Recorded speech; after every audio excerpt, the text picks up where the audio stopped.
Hi everyone, and welcome to our class online.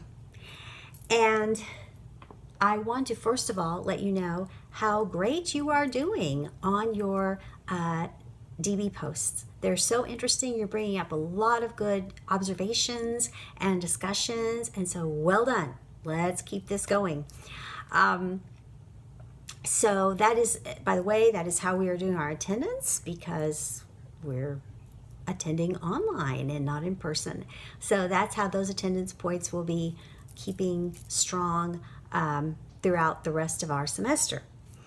All right, now when you go to our D2L page, which you need to be going to our D2L page because that's where I will post announcements and information and lectures online.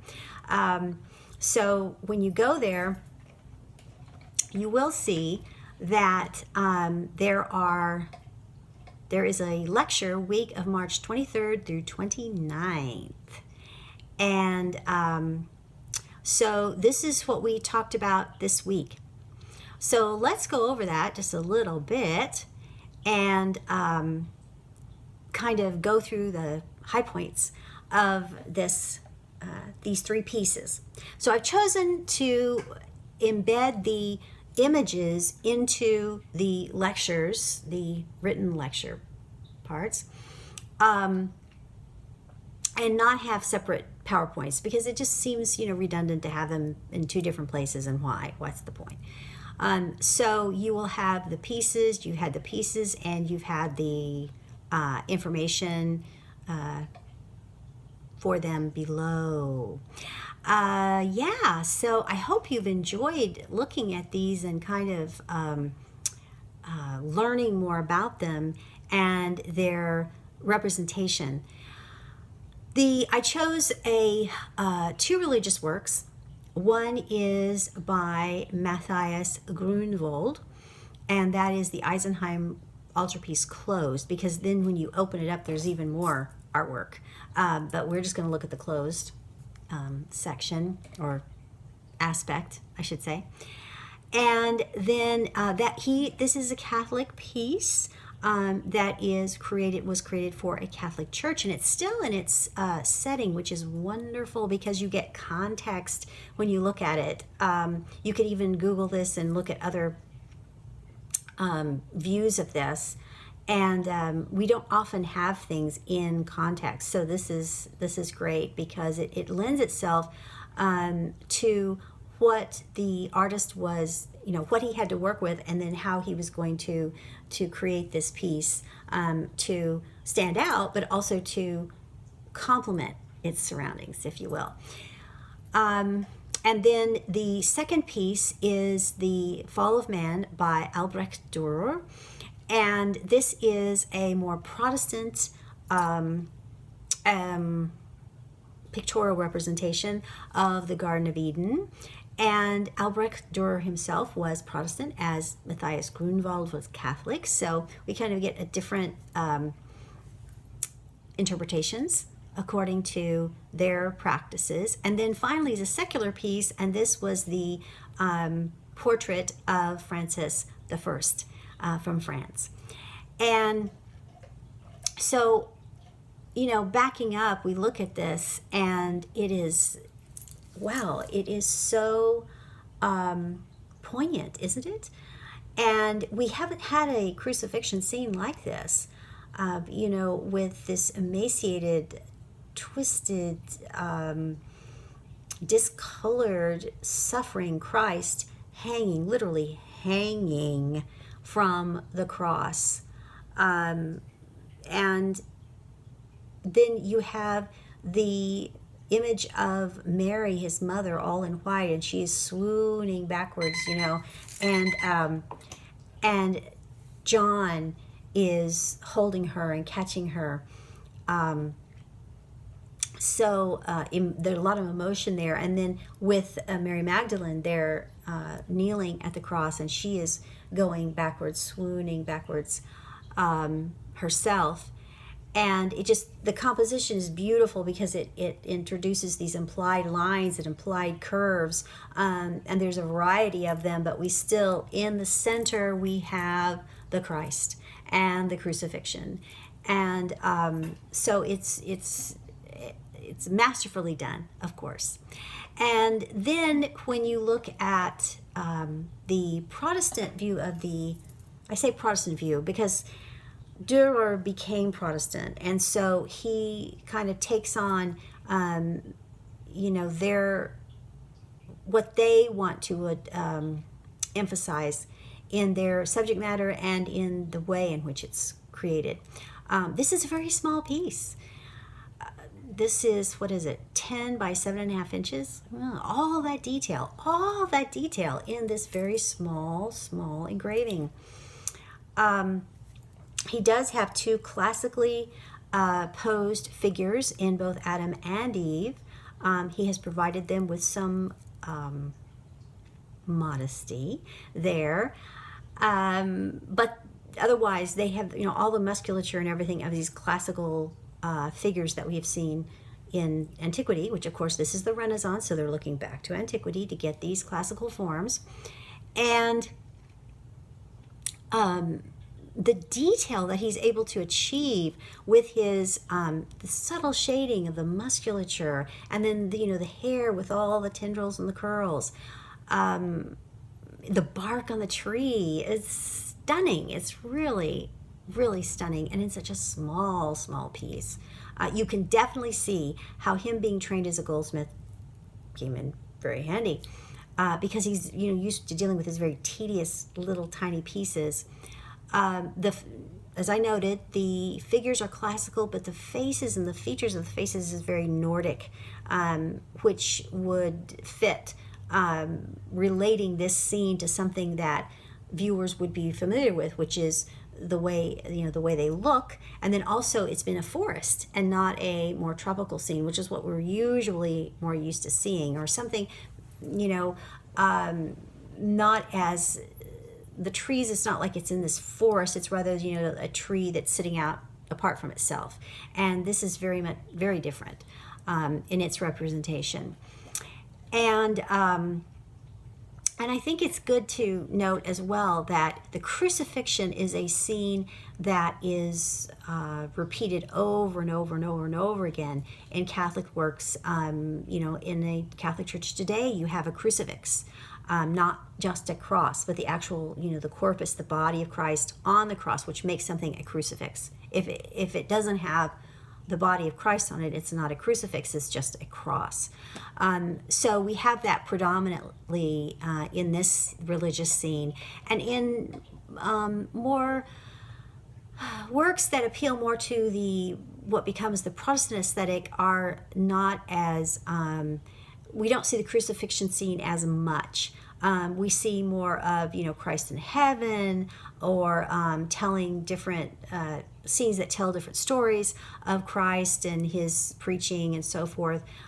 Biblical stories, references, that is more prominent in Protestant works. And then we have the secular piece of this portrait of Francis I, who looks every inch the king, and he was one of the most well-known of the Renaissance kings, and he is portrayed beautifully here by Jean Clouet, and he was a great lover of the arts, and he liked to consider himself a very refined Renaissance man. But being a Renaissance man, he was also prepared to fight, prepared to wage war if need be. And so him having his, hand, the one hand resting on the hilt of a dagger, is very significant. So these are beautiful representations of Northern Renaissance art. And they do represent all of the key features of making these scenes and these people very realistic, very human in their representation, albeit with, Francis I. He does look very individual. He doesn't look like just a idealized face that he has. It definitely has these specific facial features that make him Francis the First versus somebody else. But, you know, they're also very, the portrait artists were very aware of making people look their best. And so we no doubt have Francis at his best here. But I mean, who of us wouldn't want us to have ourselves looking at our very best? Okay, so this is the information. These are the three artworks for this week that we've had, the 23rd through the 29th. And then I will be posting the next week's lecture, and that is the week of the 30th through, the 30th through the 5th. Yeah, the 5th. I'll be posting that, and so we'll get another 3 and explanations on those. And this is what you will refer to when you're doing your exams. So you have all this right here in front of you.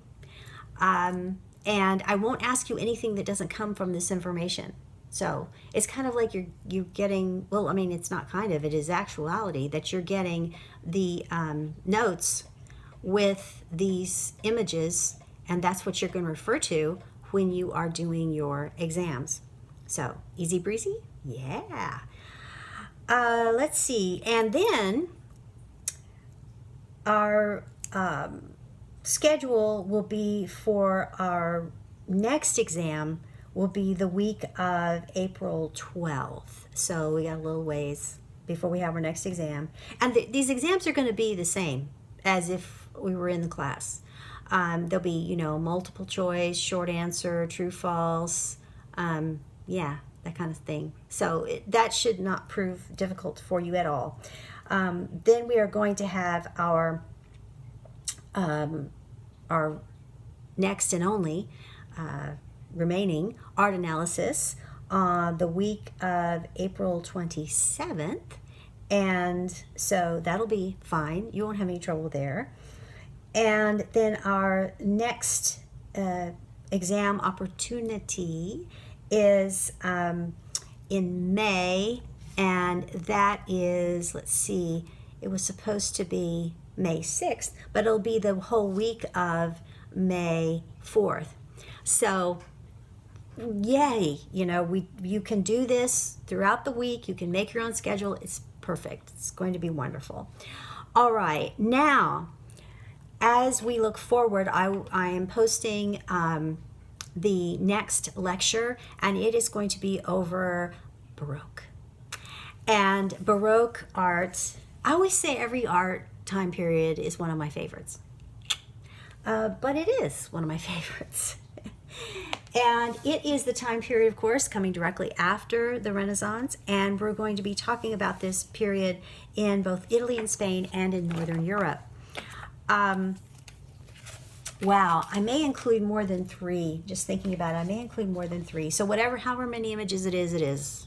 When you see the next lecture being posted. Just to give you just a little hint of what's to come, is that we will be discussing the most theatrical of the time periods, and this is the birth of opera during this time period, right? So all the works are very humanistic, full of emotion, full of drama, full of all kinds of things that lend itself to really a stage set. It's very fun, and there are some really powerhouse works that are done during this time period. Oh, I don't know, things like St. Peter's in Rome, just little things, little things. But we're going to, I think you're going to have a good time looking at them and appreciating them and learning more about them. So that's what's coming up for us. So this week you needed to finish up your discussion board posts, and that was, let me scroll down Yeah, that was, you had a choice here to discuss some Northern Renaissance artists. And like I said, you've been doing a great job. I'm enjoying reading them, and please be sure to get those in as fast as possible. You have, of course, until Sunday, the 29th at 11:59 p.m. That's always going to be the case. You'll have till Sunday, 11:59 p.m. of whatever week it is to get all of your things done. So be sure that you watch these videos. Be sure that you look on our D2L page for announcements and assignments and things like that. And if you have any questions about anything in our class, please do not hesitate to email me, and we'll get those resolved or taken care of or work with them or whatever needs to happen.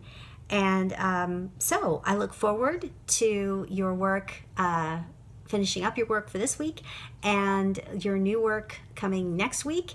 And so have a great week. I think I said week like 4 times. Anyway, have a great week, and I will see you the next time. Bye-bye.